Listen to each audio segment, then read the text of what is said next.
At exactly 12 minutes past midnight, Ama Mensah stood outside the Please, gates how of the could you house do she had this once to called me? home, clutching the handle of a worn suitcase with one hand and the broken remains of her dignity with the other.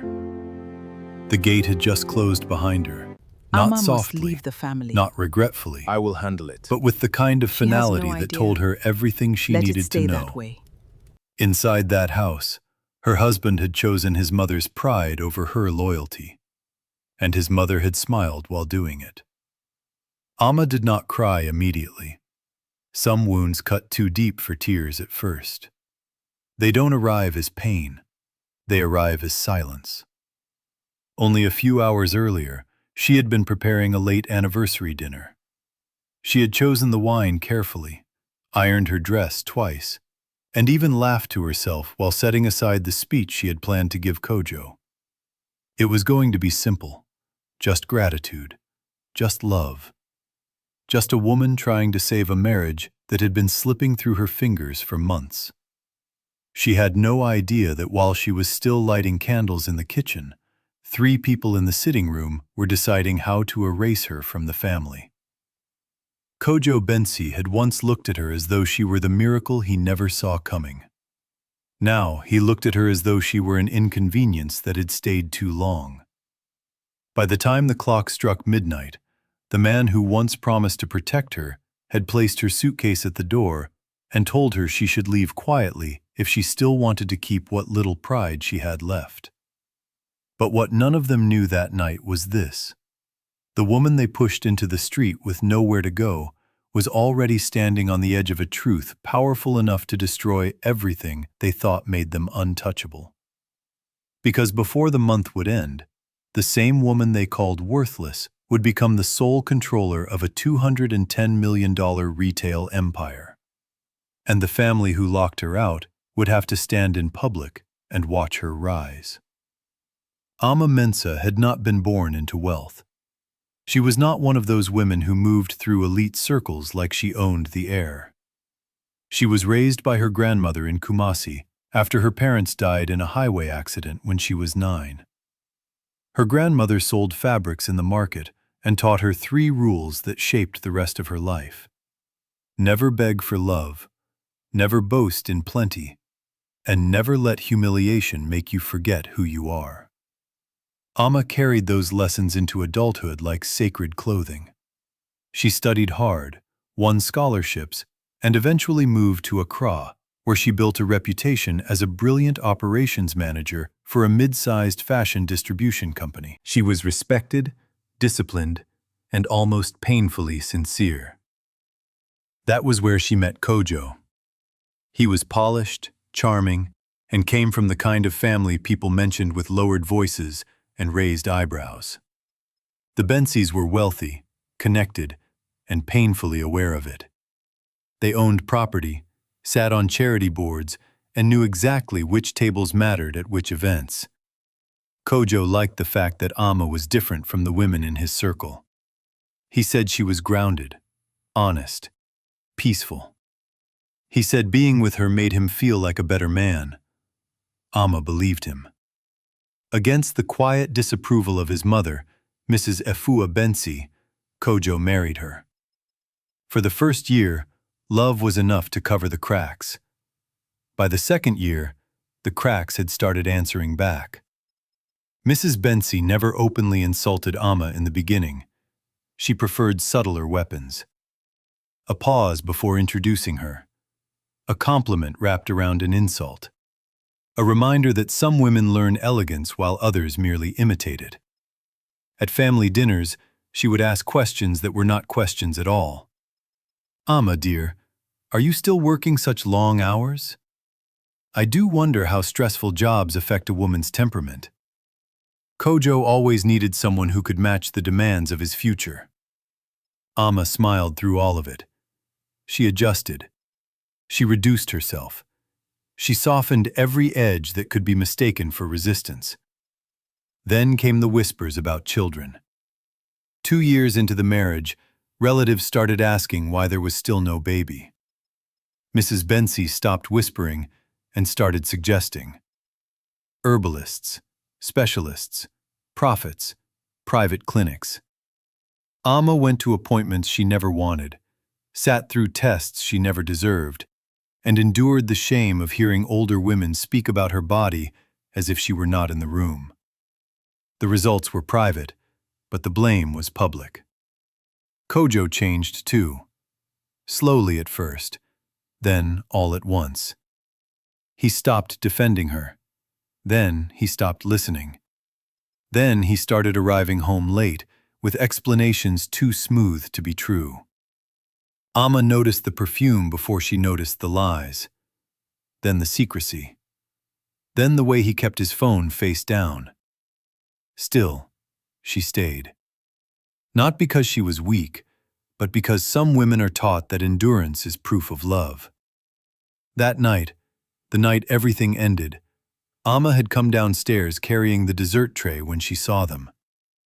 Kojo stood near the fireplace. His mother sat upright on the cream sofa in a silk wrapper the color of old gold, her posture calm, victorious, and terrifyingly prepared. And leaning against the far archway, dressed like she already belonged there, stood Vanessa Ajay. Vanessa, the woman Ama had seen once before at a corporate dinner.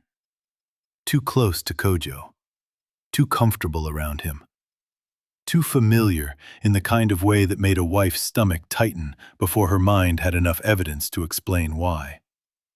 The tray nearly slipped from Ama's hands. No one rushed to help her. The dessert plates shattered across the marble floor. Still, no one moved. Kojo was the first to speak. "Ama," he said quietly, "let's not make this harder than it already is." That sentence changed the temperature of the room. Ama stared at him. "What is this?" Mrs. Bensi answered before her son could. "This is a correction." Ama turned to her slowly. The older woman folded her hands in her lap. "We gave this marriage time. We gave you acceptance. We gave you the benefit of hope. But some mistakes cannot be turned into blessings simply because one insists on calling them love." Vanessa looked away, but not in shame. More like a woman pretending not to watch a decision she had already won. Ama looked back at Kojo. "Say something." He exhaled. "I'm tired, Ama." "Tired of what?" "Of forcing what isn't working." She laughed once, but it came out broken. "Forcing? I have carried this marriage on my back for 2 years." "And that's exactly the problem," Mrs. Bensi said sharply. "Marriage is not charity. My son needs partnership, stability, influence, a future." Ama blinked at her. "And I am none of those things?" Kojo's silence was answer enough. When he finally spoke, it was worse. "I want to move on. Not separate, not pause, not heal. Move on." Ama looked from him to Vanessa and then back again. "How long?" she asked. Kojo did not answer. Mrs. Bensi did. "Long enough for us to know this marriage has no dignity left." Ama felt something inside her settle into a colder form. Pain was still there, but now it had structure. "And you brought her here," Ama said, her voice barely above a whisper. "While I was in the kitchen preparing our anniversary dinner?" Kojo looked away. That was the moment she knew there was nothing left to rescue. But humiliation was not enough for them. Mrs. Bensi nodded toward the staircase. "Pack what belongs to you. The car is in Kojo's name. The house is in the family trust. Take your clothes. Take your personal effects. Leave the jewelry that came from our family." Ama stood still. She honestly thought she had misheard. "You want me to leave tonight?" Kojo rubbed his forehead. "Ama, please. Don't turn this into drama." At that, Something dangerous flashed across her face. "Drama," she said. "You bring another woman into my home. Your mother strips me of my dignity in front of her, and I am the drama?" Vanessa shifted uncomfortably, but she did not leave. Mrs. Bensey's voice turned icy. "If you still have self-respect, you will walk out before the staff sees more than they already have."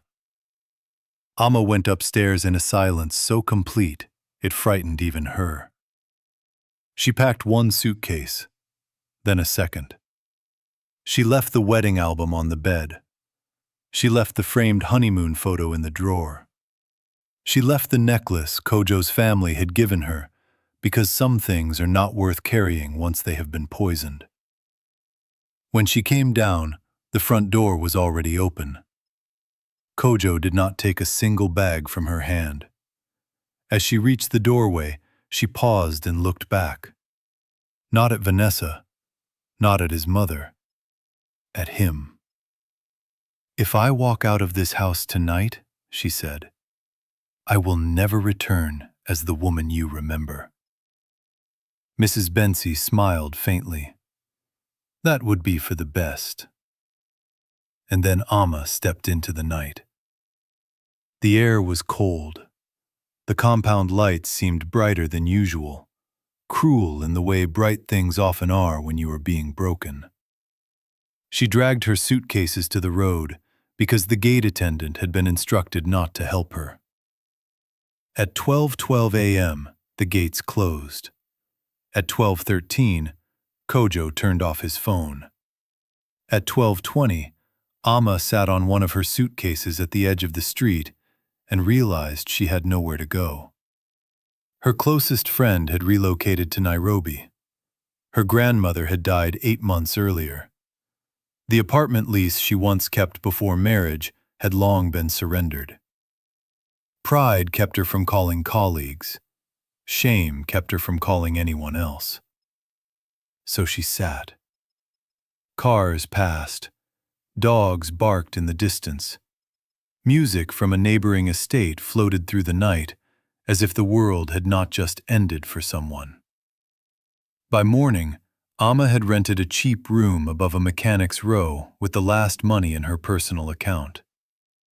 The mattress smelled of dust and old regret. The fan rattled all night. The window did not lock properly. But at least the walls did not hate her. The next 2 weeks were merciless. Kojo's version of events traveled faster than truth always does. People said the marriage had ended because Ama was unstable. Others said she was difficult. A few implied she had been unfaithful.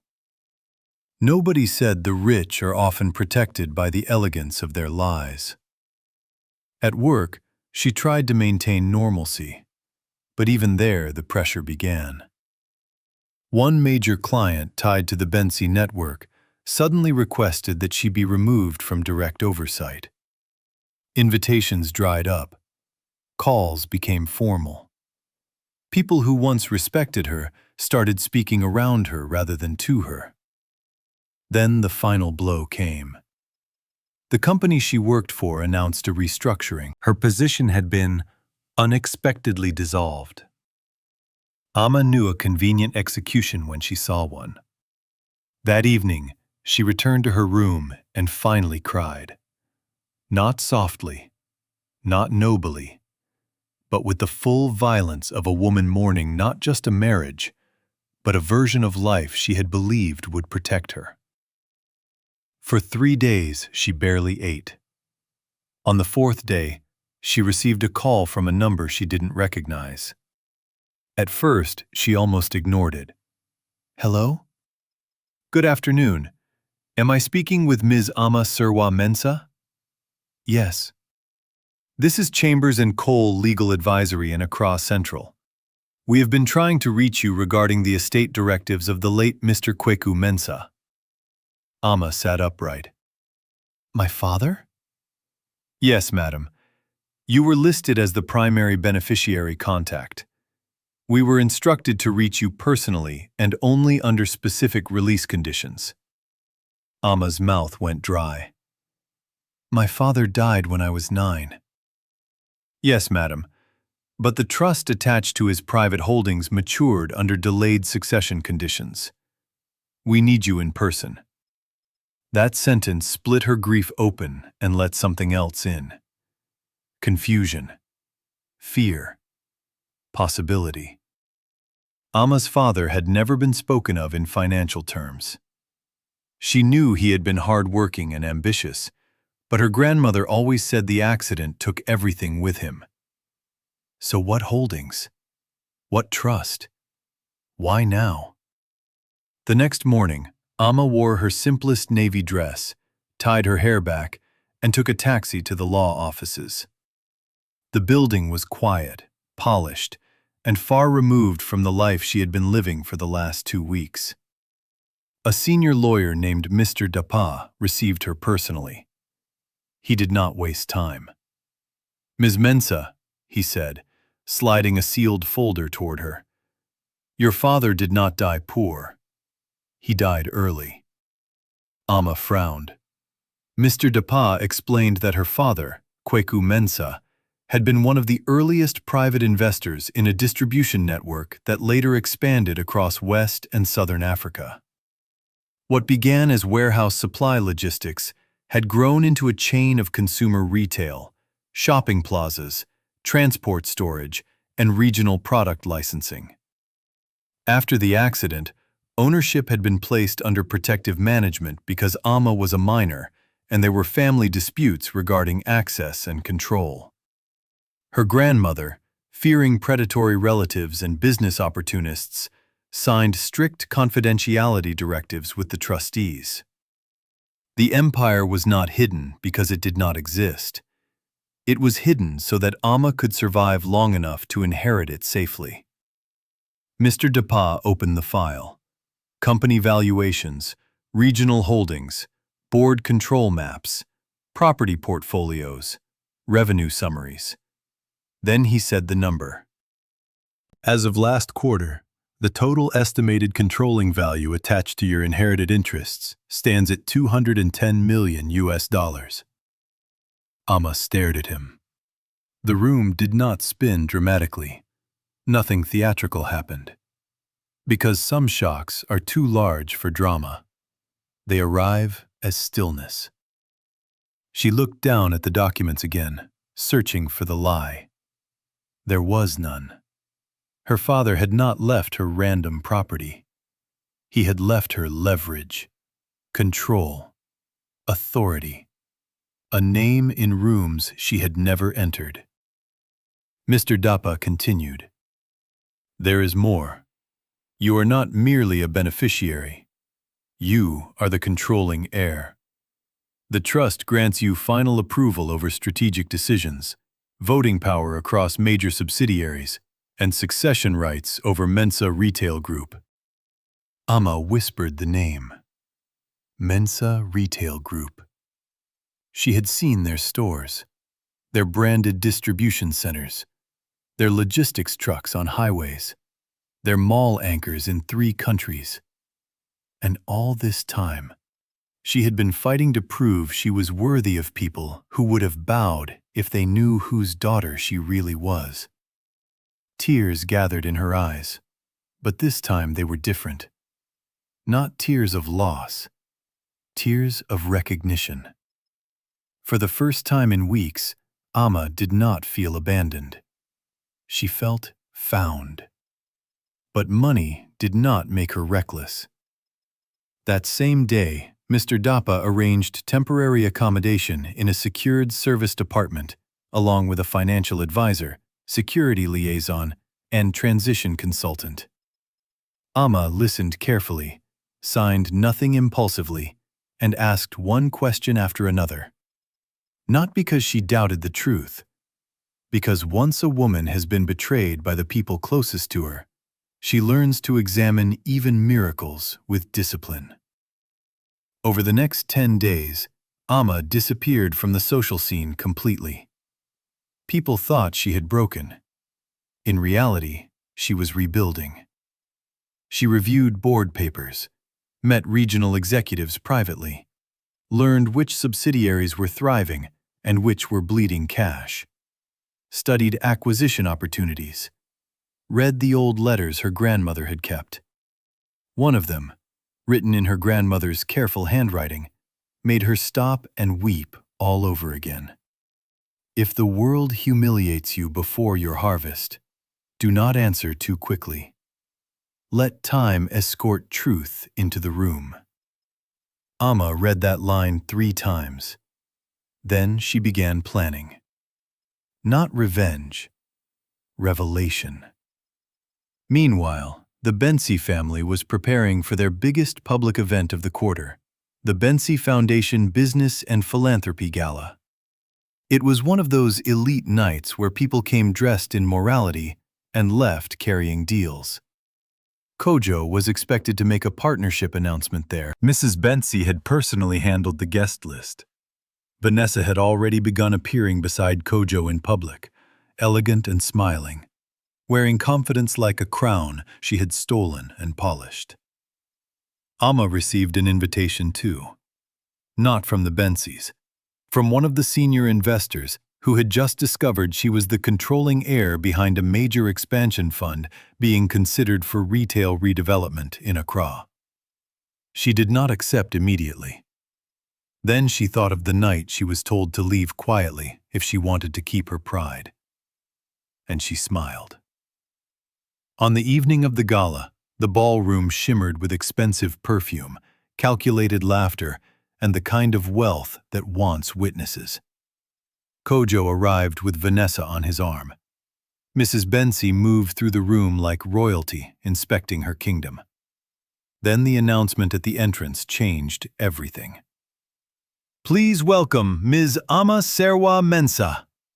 The room shifted before people even turned. Ama entered in a deep wine-colored gown, elegant in a way that needed no performance. She wore no desperation, no anger, no attempt to impress. Only presence, the kind that makes a room reconsider itself. Vanessa's smile vanished first. Kojo froze second. Mrs. Bensi turned slowly, and for the first time since Ama had known her, the older woman's face lost control. Ama greeted a few investors, exchanged warm handshakes with executives, and took her seat at the front sponsor table. Not near the Bensis, above them. Whispers spread across the ballroom in quick, electric waves. Who invited her? Why is she at that table? Is that the Mensah heir? That Ama? Kojo approached her during the second course, forcing a smile that could not hide panic. Ama, he said softly, can we talk? She looked up at him calmly. You may speak. His jaw tightened. Not here. Interesting, she said. You were very comfortable making decisions in public when it suited you. He lowered his voice. I didn't know. No, Ama replied. You didn't know me at all. Before he could say anything else, the master of ceremonies took the stage to announce a major strategic investment partnership tied to retail redevelopment, women-led supplier programs, and small business incubation. Then came the name. Lead capital partner and controlling sponsor representative, Ms. Ama Mensah of Mensah Retail Group. Silence. A living, breathing silence. Ama rose. She walked to the podium without rushing, without trembling, without looking toward the family that had once dismissed her as insufficient. When she spoke, her voice was steady. Good evening. A few weeks ago, I lost a home I thought I had built with love. In the days that followed, I learned something many women learn too late. That silence can protect dignity, but truth restores it. No one moved. No one even touched a glass. Ama continued. I stand here tonight not because life was fair to me, but because what was planted for me long ago survived the people who underestimated it. She spoke about legacy, about enterprise, about protecting African supply chains, about supporting women-owned businesses that are often locked out of scale because power prefers familiar surnames and old networks. Then came the final stroke. Through the Ama Foundation for Women in Enterprise, we are committing $35 million over the next 5 years to fund women-led retail manufacturing, trade access, and business recovery programs across Ghana and beyond. The applause began at the back. Then it spread. Then it rose. Kojo did not clap. Mrs. Bensey could not. Vanessa looked like a woman who had just realized she had entered the wrong story. After the event segment ended, Mrs. Bensey approached Ama privately in the reception corridor. The older woman's smile was tight, unnatural. "You could have told us," she said. Ama looked at her for a long moment. "Told you what?" "That you were this." Ama almost laughed. "This?" Mrs. Bensey straightened. "You know what I mean." Ama's eyes hardened. "No, I don't. Because when I was your son's wife, being loyal was not enough. Being educated was not enough. Being decent was not enough. So tell me clearly, Mrs. Bensey, which part would have changed your behavior? The money? The company? Or the fact that rich people only recognize value when it flatters them?" The older woman said nothing. Kojo arrived moments later, looking desperate in a way Ama had never seen before. "Ama, please, we made a mistake." She turned to him slowly. "We?" He swallowed. "I made a mistake." She reached into her evening bag and removed a sealed envelope. He stared at it. "What is that?" "The final papers." His face changed. "Ama, you ended the marriage in your heart long before that night," she said. "I am only finishing what you began." He took the envelope with shaking fingers. Inside were the formal divorce filings, already submitted, already processed, already beyond emotional negotiation. Kojo looked at her as if he were searching for the woman he once thought he could always return to. But that woman had died at 12:12 a.m. outside his gate. And the woman standing before him now belonged to herself. In the months that followed, the Bensey name lost some of its shine. Not through scandal exactly, through something worse in elite circles. Distance. Partnership discussions stalled. 2 investors quietly withdrew. Vanessa disappeared from photographs within weeks. And Mrs. Bensey learned that social power feels less permanent when the people you humiliated become the ones financing the future. Ama, on the other hand, did not spend her new life chasing symbolic revenge. She worked. She built. She expanded the supplier inclusion program, launched emergency grants for abandoned women restarting their lives, created warehousing support for small producers, and turned the foundation into something far bigger than a personal victory story. She became known not only as an heiress, but as a disciplined leader. Months later, during the opening of a women-led trade hub in Kumasi, a young journalist asked her a question in front of cameras. "After everything that happened, what did success mean to you?" Ama smiled gently before answering. "Success is not making the people who hurt you feel small. Success is becoming so whole that their rejection no longer explains your future." That answer traveled farther than gossip ever had. And on a quiet Sunday afternoon, Ama visited her grandmother's grave, carrying fresh white lilies. She sat beside the stone for a long time. Then she placed her hand on the earth and whispered, "You were right." Time escorted truth into the room. The wind moved softly through the trees. For the first time in a very long time, she felt no need to prove anything to anyone. Not to Kojo, not to his mother, not to the society that had measured her by convenience. Because the greatest inheritance she received was not the empire. It was the moment she understood that her worth had existed long before anyone with power decided to notice it.